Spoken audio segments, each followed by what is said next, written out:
कि महिला पुलिस ही महिलाओं को अरेस्ट कर सकती है और रात के अंधेरे में किसी महिला को अरेस्ट नहीं किया जाएगा। लेकिन आगरा में जेंट्स पुलिस द्वारा महिला जो हमारी बहनें थी उनको अरेस्ट किया गया और बहनों के कान से कुंडल खींच लिए गए। अरुण भाई की पत्नी को, जो कि जिसकी 30 दिन की बेटी है, अभी अरुण भाई का परिवार जो है उसमें उनकी जो पत्नी है उनकी डिलीवरी हुई थी, अभी उनकी 30 दिन की बेटी, 3 बच्चे अरुण भाई के हैं।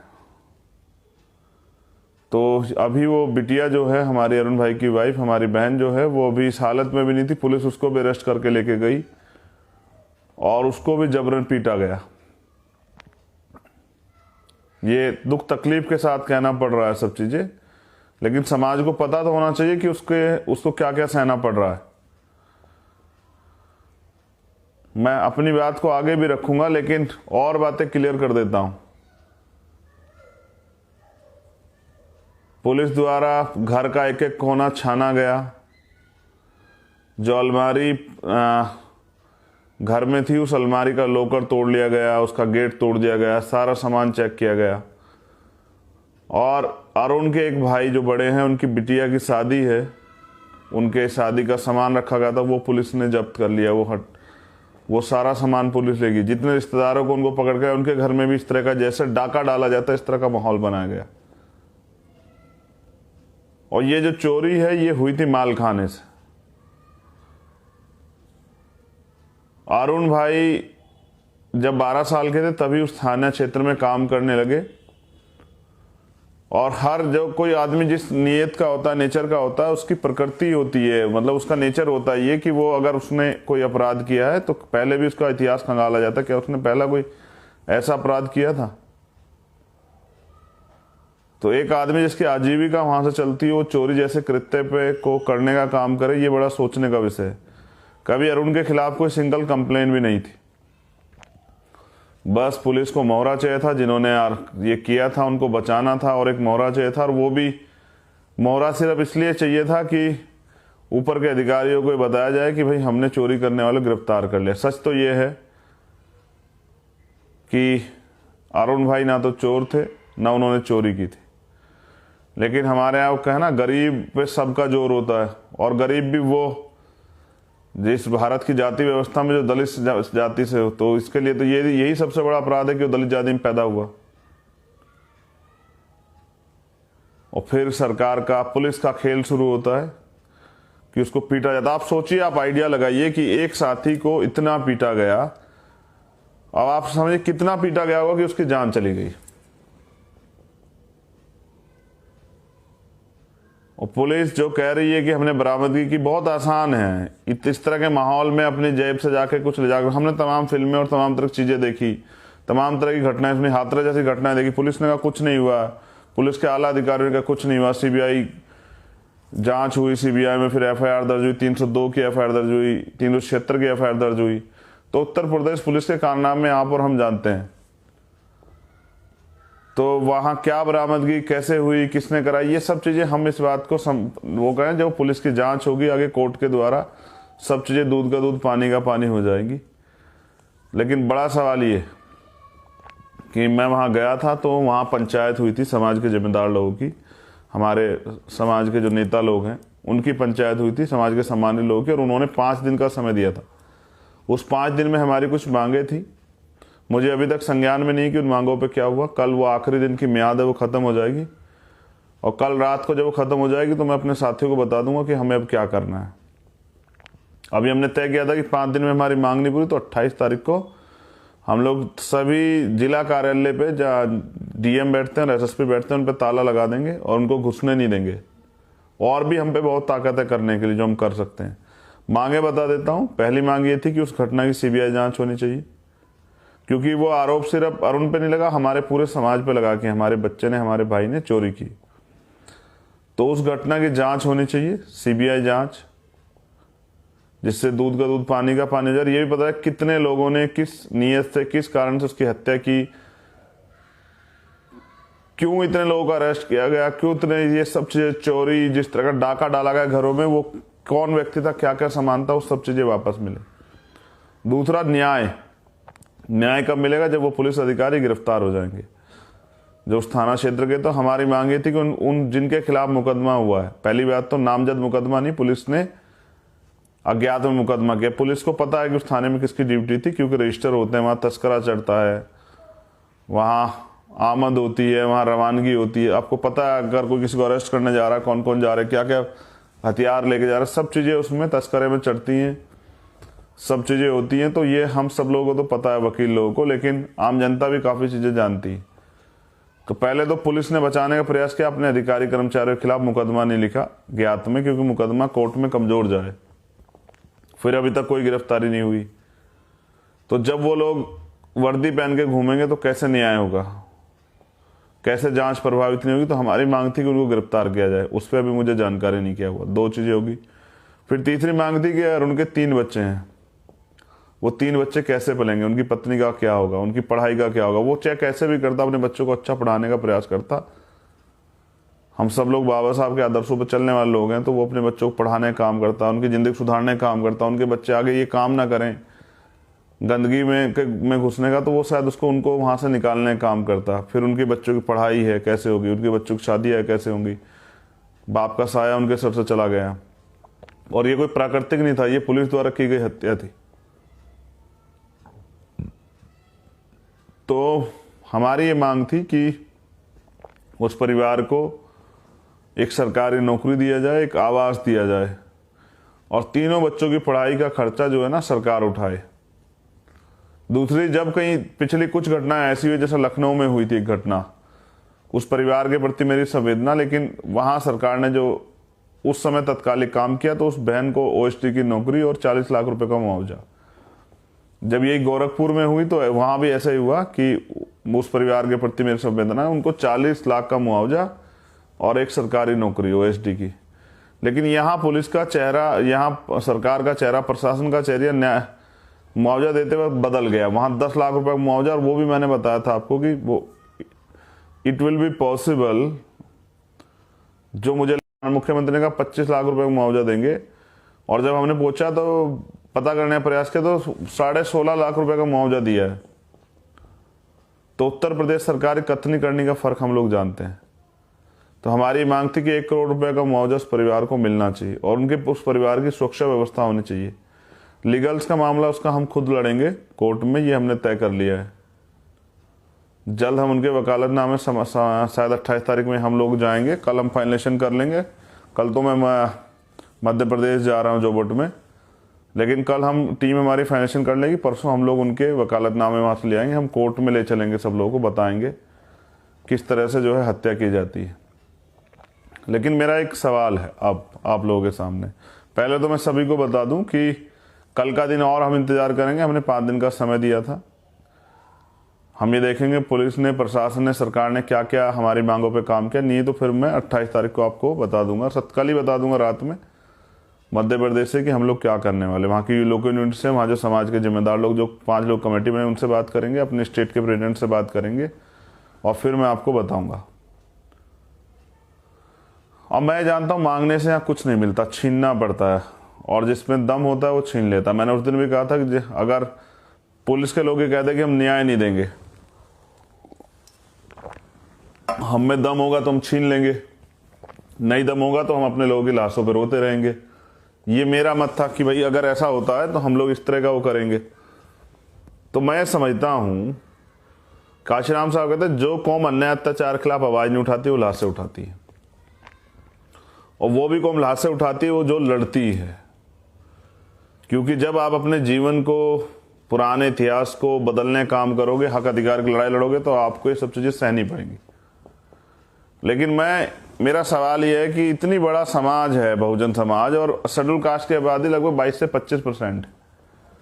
फिर उनको इतनी सरकारें रही, उनके इतने नेता रहे, फिर आज भी उनको क्यों जानवर जैसा समझा जाता है कि कोई भी उनकी हत्या कर दो, चाहे सिंघू बॉर्डर पे कर दो, चाहे आगरा में कर दो, चाहे उनके घर जला दो, चाहे हरियाणा की तरफ सामाजिक बहिष्कार कर दो,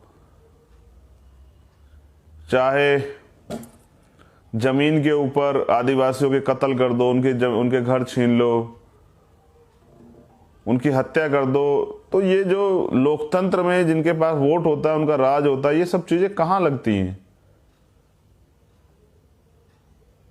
मैं समझता हूं, मुझसे कुछ सवाल थे कि भाई आप जो हैं सभी घटनाओं में जाते हैं, मोस्टली मेरा प्रयास रहता है, बेसिकली मैं वहां जाता हूं जहां न्याय नहीं हो रहा होता है, जहां हमारी टीम या और लोग मिलकर न्याय की उम्मीद बढ़ रही होती है, न्याय हो रहा, तो वहां मुझे जाने की जरूरत नहीं होती। लेकिन जहां नहीं हो रहा होता है, जहां अन्याय किया जाता है, एक तो अपराध हो जाता है, उसके बाद सरकार उसको छिपा रही होती है, अपराधियों का संरक्षण कर रही होती, तो फिर मुझे वहां जाना पड़ता। चाहे वो पलिया हो, प्रधान जी का मामला, मुन्ना पासवान जी का, चाहे सत्यमेव जयते प्रधान जी की हत्या हो, चाहे हाथरस हो, चाहे लखीमपुर खीरी हो, चाहे आगरा हो, चाहे और कोई मामला हो, चाहे जमा मस्जिद हो, तो जहां मुझे लगता है कि नहीं न्याय हो रहा, तो वहां फिर मेरा जाना जो है वो हो जाता है। लेकिन मेरा ये जो सवाल है आप लोगों से, वो ये है कि भाई अभी मेरे पास क्या ताकत है कि जब कोई अन्याय अत्याचार हो जाएगा तो मैं जाके न्याय दिलाऊंगा?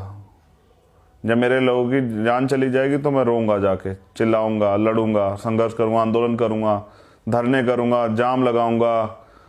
उसके एवज में सरकार मुकदमे करेगी, गिरफ्तारियां करेगी, सब चीजें करेगी। मैं मानता हूं कि अभी हम लोग सरकार में नहीं, सब चीजें सहनी पड़ेंगी, लेकिन क्या नौजवानों से मैं पूछना चाहता हूं, क्या हम इनको रोक नहीं सकते हैं? बेसिकली ना, मेरी लड़ाई हत्या होने के बाद, रेप होने के बाद, घर जलाने के बाद वहां जाने की नहीं है। ये तो हम हजारों साल से सहते आ रहे हैं, संविधान के आने के बाद भी, लागू होने के बाद भी, ये तो हम चीजें सही रहे हैं। मेरी लड़ाई ये है कि अब ये खत्म होना चाहिए। बेसिकली हमें इंसान समझा जाना चाहिए, अब ये खत्म होना चाहिए। अब ये जो जिसका मन आता है जुल्म जाति बहिष्कार, सब चीजें कर लेते, ये सब चीजें खत्म होनी चाहिए। अब वो समय चला गया है, ये आजाद भारत है, 21वीं सदी है, भारतीय संविधान है, हमें अधिकार हैं, तो अब ये खत्म होना चाहिए। बहुत हो गया है, हम भी इंसान हैं, हमारे साथ इंसानों जैसा व्यवहार होना चाहिए। न्याय सबका जन्म से अधिकार है, उसके लिए हमें धरना प्रदर्शन आंदोलन नहीं करना चाहिए। लेकिन मुझे ऐसा लगता है, क्योंकि मेरे रहबर काशीराम साहब कहते थे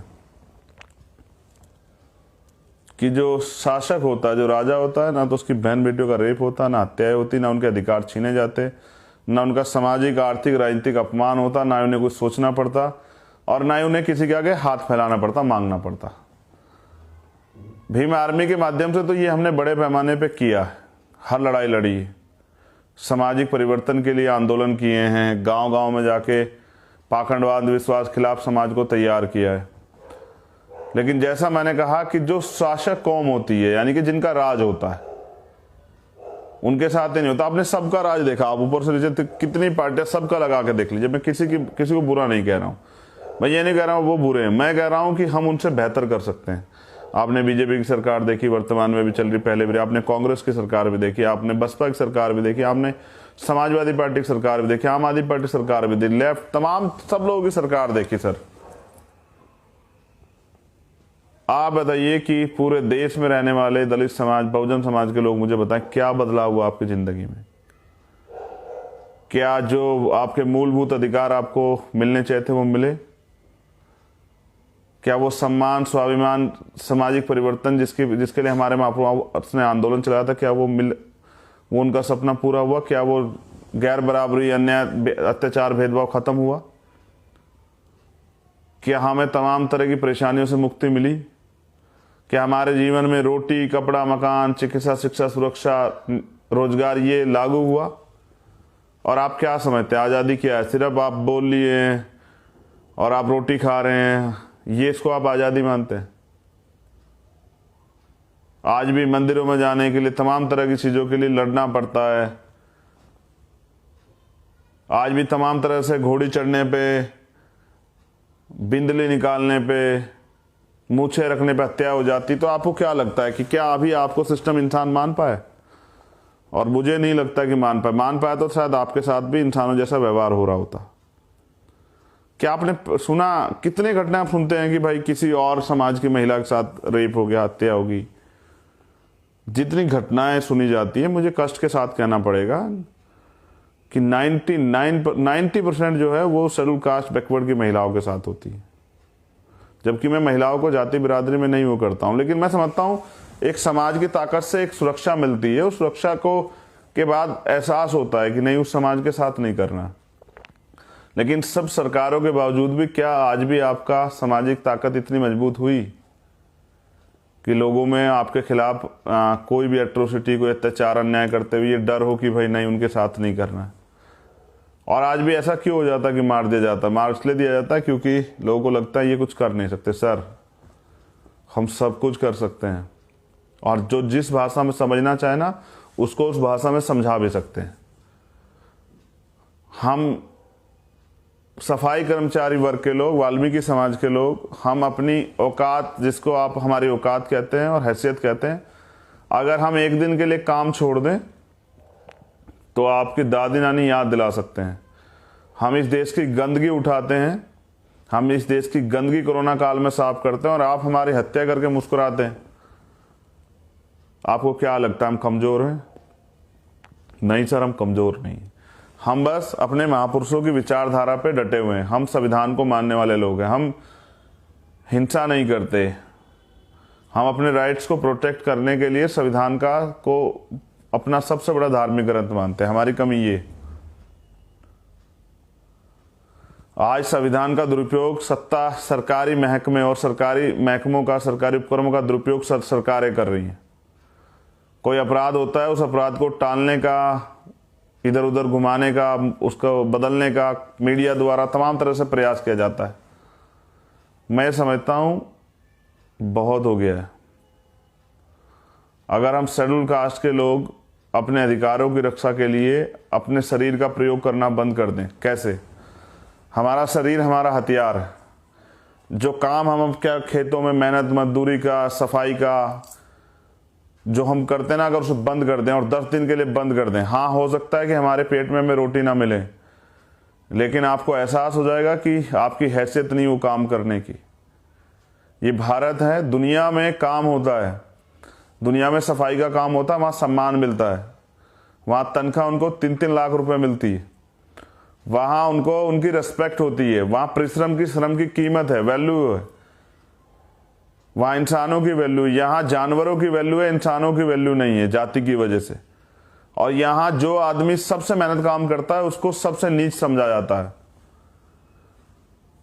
तो हम बहुत कुछ कर सकते हैं सर, और हम कर भी रहे हैं, हम प्रयास में भी लगे हैं। जिस दिन ये टुकड़ों बटा समाज इकट्ठा हो जाएगा, हमने भीम आर्मी इसलिए बनाया कि समाज एकजुट हो, क्योंकि बाबा साहब अम्बेडकर कहते थे कि बिना सामाजिक एकता के राजनीतिक एकता वो पेड़ पौधा जो हल्के के हवा के झोंके से गिर जाएगा।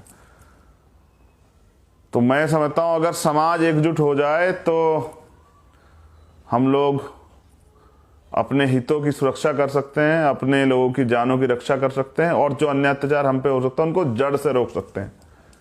मैं तो बार बार कहता हूं, और मैं अब कह भी रहा हूं, कि जो बेड़ियां हमारे समाज के तरक्की के रास्ते में आएगी, बहुजन समाज के, SC ST OBC और माइनॉरिटी के, देश की महिलाओं को पैरों में बेड़े डालने का काम करेंगे, उनके अधिकार रोकने का काम, उस बेड़ियों को हम डायनामाइट से उड़ा देंगे। लेकिन अब आज़ाद भारत में पढ़े लिखे दलित समाज के लोग, पिछड़े वर्ग के लोग, माइनॉरिटी के लोग गुलामी नहीं सहेंगे। मेरे एक और घटना संज्ञान में आई भाई तौफीक की, हमने वहाँ टीम लगा दी है। जैसे उसकी पूरी जानकारी हो जाएगी हम लोग उस पर मूव करेंगे, हम लोग उस पर पक्ष रखेंगे, हमारी टीम वहाँ जाएगी भी, मैं खुद भी जाने का प्रयास करूँगा। अकेला आदमी उस सब जगह नहीं जा पाता भाई। आप सब लोग खुद जुड़िए आंदोलन से और इस ताकत का प्रयोग कीजिए, आप जाइए, आपकी सुनवाई होगी। लेकिन मैं फिर आपसे कह रहा हूं कि एक तरफ भारतीय जनता पार्टी संविधान खत्म कर देना चाहती है और वो प्रयास कर रही है, और अगर आज हमें लड़ने का अधिकार भी है तो इस संविधान से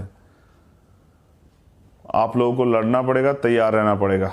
आगरा के लिए क्या वो होगा, मैं कल टीम से बात करके वहाँ के अपने पंचायत के जो मान्य समाज के जो सम्मानित लोग हैं उनसे बात करके आप लोगों को बता दूंगा क्या प्रोग्रेस हुई है। और अगर नहीं प्रोग्रेस हुई तो फिर एक ऐसा आंदोलन होगा जो इतिहास में आगरा में नहीं हुआ था। फिर कोई अधिकारी कर्मचारी चैन से नहीं सोएगा वहाँ कुर्सियों बैठ के, AC की हवा नहीं लेगा। जब हमारे लोगों की लाशों के साथ ये होगा, उनकी ज़िंदगी के साथ ये होगा, हमारे बहनों के साथ, माताओं के साथ ही होगा। तो मैं इस समाज का बेटा होने के नाते ये वादा करता हूँ कि हम लोग चैन से नहीं बैठेंगे और ना उन लोगों को चैन से बैठने देंगे, सोने देंगे जिन्होंने हमारे परिवारों की हत्या की है। लेकिन मैंने फिर आपसे एक दोबारा दोहरा रहा हूँ कि शासक कौम बनना पड़ेगा आपको। आपकी इतनी आबादी होने के बाद भी आप पे अत्याचार नहीं रुक रहे हैं, आपकी तमाम सरकारें रही हैं तो कोई भी परिवर्तन नहीं हुआ, क्योंकि आपकी सामाजिक हैसियत अभी नहीं बनी है। सामाजिक हैसियत बनेगी जब आप सामाजिक रूप से एकजुट हो जाओगे। मेरा बहुजन समाज के लोगों से हाथ जोड़ के निवेदन है कि आपकी समस्या एक जैसी है, आपके अधिकार एक जैसे लोगों ने छीने हैं। आपकी तरक्की के रास्ते एजुकेशन से खुलेंगे तो आप लोगों को एकजुट होना चाहिए। दलित, पिछड़े वर्ग के लोगों को, माइनॉरिटी के लोगों को, मुस्लिम, सिख, जैन, बौद्ध, पारसी, आप सब लोगों को एकजुट होना चाहिए। और आपको एकजुट इसलिए भी होना चाहिए कि जिस देश में आप रहते हैं उस देश में इस तरह की चीज़ें हैं, उसके खिलाफ भी आप लोगों को लड़ना चाहिए, उसको सुधारना चाहिए। कब तक आप इसको किसी और के भरोसे सोच के बैठ रहे हैं कोई और आके सुधारेगा? कोई नहीं सुधारेगा। जिसको परेशानी है उसको ज़्यादा सुधारना पड़ेगा। काशीराम साहब कहते थे जिसको ज़्यादा पीड़ा है वो ज़्यादा काम करेगा। तो जिनको ज़्यादा पीड़ा बहुजन समाज के लोग, उनको ज़्यादा काम करना चाहिए। अगर आपको लगता है कि जिनको इस समस्या से पीड़ा नहीं वो इसको सुधारेंगे तो ऐसा नहीं होगा। तो मेरी बहुत बहुत मंगल कामनाएं। आप लोगों ने मुझे सुना। आगरा के लोगों से विशेष कह रहा हूँ, तैयारी करके रखिएगा। सरकार अगर ये सोच बैठी है प्रशासन की कुछ नहीं होगा, झूठे वादे करके छोड़ देंगे, तो वो दिन चले गए। हमारे जो सीनियर लोग थे उन्होंने किस तरह से अपनी ज़िंदगी जो है ना जी, कितनी परेशानियों का सामना किया, तब एजुकेशन की कमी थी। आज हम लोग पढ़ लिख चुके हैं। पढ़ा लिखा समझदार नौजवान ना आप गुमराह होगा, ना बेवकूफ़ बनेगा, ना आपके झूठे वादों में आएगा और ना ही अपने अधिकारों को छीनने देगा किसी को। तो अरुण भाई को इंसाफ दिला के रहेंगे। आप सब लोग कमर कस के रखें और मेहनत बना के रखें और अपने अधिकारों की रक्षा के लिए ये भी मन बना के रखें कि अगर एक दो चार दिन काम छोड़ना पड़े तो जैसा मैं कहता हूं कि आदमी भूखे पेट तो रह सकता लेकिन अपमानित होकर नहीं रह सकता, ये अपमान है। हम अपने बच्चों की रोटियों की व्यवस्था खुद कर लेंगे, एक दूसरे के एक टाइम की, बड़े लोग कम रोटी खा के अपने बच्चों को रोटी खिला के, लेकिन हम अगर आज नहीं लड़े तो कल फिर किसी और भाई के साथ ऐसा होगा। लड़ाई इसलिए तो मैंने कहा हम तो चाहते हैं कि जड़ से रुक जाए, लेकिन जड़ से तब रुकेगा जब आपके हाथ में पॉलिटिकल की आ जाएगी, जब सत्ता में आप बैठे होंगे और जब आप अपने लोगों की रक्षा करोगे और जब आप अपने लोगों के लिए कानून बनाओगे। आपको समस्या है ना सफाई कर्मचारी के ठेकेदारी काम से, तो अपनी ताकत बनाइए। और जैसा मैंने कहा था, मैंने तो वादा भी किया था, एक झटके से खत्म कर देंगे। ठेकेदारी व्यवस्था नहीं चलेगी, निजी सबका नियमितीकरण होगा। और ये पूरे देश के लिए कोई ठेकेदारी पे काम नहीं करेगा सफाई कर्मचारी का, और कोई भी संविदा के काम के नाम पे सरकारी नौकरियों को नहीं खत्म किया जाएगा। नौजवानों को बेरोजगार नहीं घूमने दिया जाएगा, महंगाई से निजात दिलाई जाएगी। महिलाओं की सुरक्षा होगी, उनके अधिकारों की रक्षा के लिए, उनको आगे बढ़ने की तरक्की के रास्ते उनके लिए खुले, इसके लिए काम होगा। अच्छे स्कूल्स बनाए जाएंगे कि सरकारी स्कूलों में प्राइवेट स्कूल जैसी पढ़ाइयाँ हों। अच्छे हॉस्पिटल बनाए जाएंगे कि गरीबों को भी अमीरों जैसा इलाज मिल सके, उनकी जान बचाई जा सके। टोल खत्म किए जाएंगे जिससे कि आपकी ज़िंदगी का जो आपकी मेहनत का पैसा वो ऐसे ना खराब हो। बहुत सारी चीज़ें हैं। तो मैं पॉलिटिकल ज़्यादा बात ना करते आपसे निवेदन करूंगा, इस लड़ाई को लड़ें। और आगरा के लोगों से मेरा निवेदन है, आगरा तो राजधानी है आपकी दलितों की, मजबूती से तैयार रखें। कल का दिन पुलिस के पास है, हमने उनसे 5 दिन दिए थे, 5 दिन उनके, छठा दिन हमारा।